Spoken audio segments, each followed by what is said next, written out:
What is up, YouTube? Today we are going to be covering MLDN and how she's going to be impacting the meta, whether she's broken, whether she's not broken. We did do a live reaction on stream, but I figured I'd make a video for some of the YouTube frogs that are relying on here for the information. Now, for MLDN, we already know that she got teased as a Libra mage, who is going to be the same stats as the likes of New Moon Luna and Harsetti. Now, as you can see, she is 124 base speed, which is quite high. And I will point out that she has a release imprint of attack percent, which is really helpful for any aggro or cleave setups. And her health self imprint 18% is because she has an HP scaling damage mage. So similar to like Luna, basically, except Luna is the front and the back, but Diene is going to be for AoE for the whole team. Now, breaking into Diene and her kit, her S2 is something that is I really want to highlight, and I think right now the general consensus I think throughout the community is that you're either in two different camps. Camp number one is she's fucking broken, insane, like what is Smilegate doing, blah blah blah. The other camp is basically she's not that broken. Hecate is going to be countering immortality, and it's okay, right? I'm in the camp of kind of like in the middle. So her S2 basically grants immortality for one turn. You guys obviously have already seen the ability, but basically, if you haven't, when granted immortality, she will get 200% effect resistance for herself. And when someone on the team uses a soul burn, it will dispel all debuffs from the caster, activating Dark Moon, which is going to grant herself immortality and then increases combat readiness by 50%. So she has a self push. She gets 200 gear score for free with by getting increased effect resistance, and she also has immortality. So she has survivability, she has free stats, she has self CR push. Overall, on paper, she's already very good. Now, looking over at her S3 is going to be a AoE seal on all enemies for 2 turns and decreases combat readiness by 30%. Now, a successful attack always results in critical hit. So why is that important? Because now if you take out a calculator, 200 equipment score, 200 ER is basically 200 free equipment score.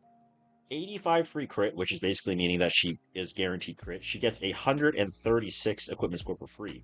When you do 85 crit times 1.6 multiplier, which is how you calculate crit, she gets 336 equipment score for free, which means you can allocate a lot of the other stats into HP, speed, crit damage, defense, whatever, right? Now, mind you, she is an HP scaling mage, so you would try to go for something like crit damage HP speed or like just HP, something like that, because she will want to be with her HP. Now, this is obviously is an ignore ER. It's not a strip on S3, but it's going to seal all enemies, which ignores ER, which is very annoying to say the least. But I would say the thing that's the most annoying out of all of this is the combat readiness pushed back by 30%. This pushes your team back so much, and it also inflicts seal. So units that are really, really good into anti-aggression, right? Things like Festive Ida. You're sealed, you're pushed back, you just eat shit.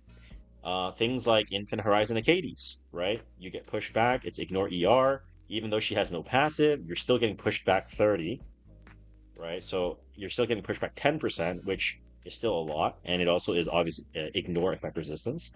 And before I talk about a little bit more, is her S1. Her S1 inflicts rupture and also is a guaranteed critical hit, but also it triggers a dual attack from the ally with the highest attack. Now, on paper, this unit I would say is completely overtuned. As you can see here, I made kind of a notepad of her build. So Diene, she obviously has 124 speed. She has a mage that she can bring in for any of your openers to enable them. She has 18% attack for the whole team, but that means that you're going to need 5 slates, right? Or just extra Dienes, which I think a lot of us do not have. Her S2, as you can see here, you can read this, right? On paper, she's insane, right? She has survivability, immortality, free stats, self pushes, more survivability with 3-turn immortality, ignore ER, AoE seal, which is the most broken debuff in the game, pushback, sub damage, and dual attack with the highest attack unit on your team. I would say if this unit was released a couple years ago, this would be game breaking. But to be honest, I think Diene is not as good as some people might say, and even for myself, I thought she was going to be completely broken when she came out, when I was watching her video and stuff like that. But you have to ask yourself, would you pick this unit over Barunka on first pick? No. Would you pick this unit over something like Emil Yolha? No. Would you pick this over Lady of the Scales? Maybe, right? But Lady of the Scales, we're going to see her pickability go down quite a bit just because the release of Hecate is going to be really detrimental for her. Um, and obviously, Dien's balance also is in part with the release of Hecate simultaneously, right? Hecate obviously disrupts. It stops all revive.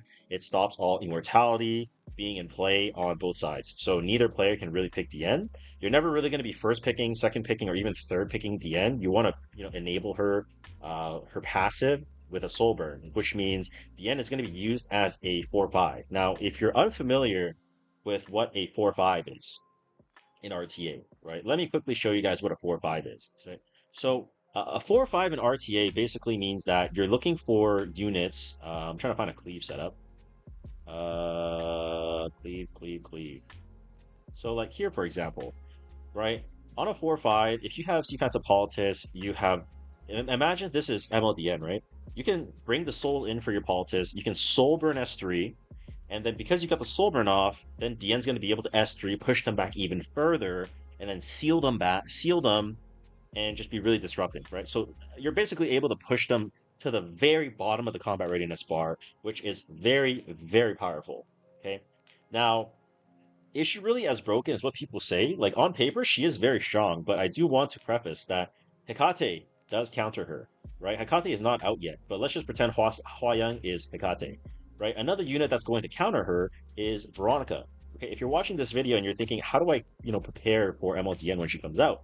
Well, Veronica is going to be really, really strong because obviously her passive dispels any immortality, which means you're also going to disrupt that Diene. You get a bunch of CR, you can bomb, you can death break, you can reverse, you can completely disrupt them by having Veronica on 3, right? So I think Veronica is definitely going to see some play coming back into the meta.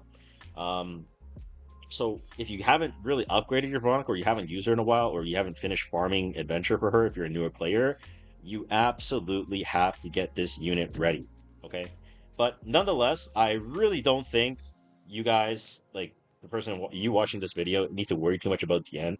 I think she's very good. I think people that are in the comments are probably like crashing out, but like people saying, "Oh, like where's the balance and all this stuff?" To be honest, this unit is very balanced. I can't believe I'm even saying this though.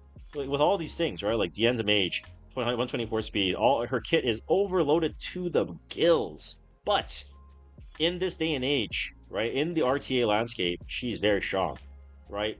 In arena, I think if you have Hakate on in an arena defense, this unit is unusable, right?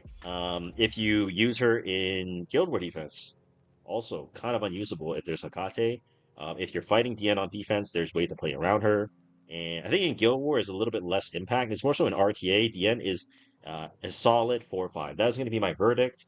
I really want to know what you guys think about Diene. If you guys think she's truly broken, I hope what I've said in this video kind of gives a little bit of perspective. Shout out to Prince Soul and also some other people from the Twitch chat that kind of made me realize this as well, that her kit on paper is really broken, but in practicality, in practice, she's not as broken as you might think. So very excited to see what we can cook up with her and how we can abuse her as an aggro cleave player myself.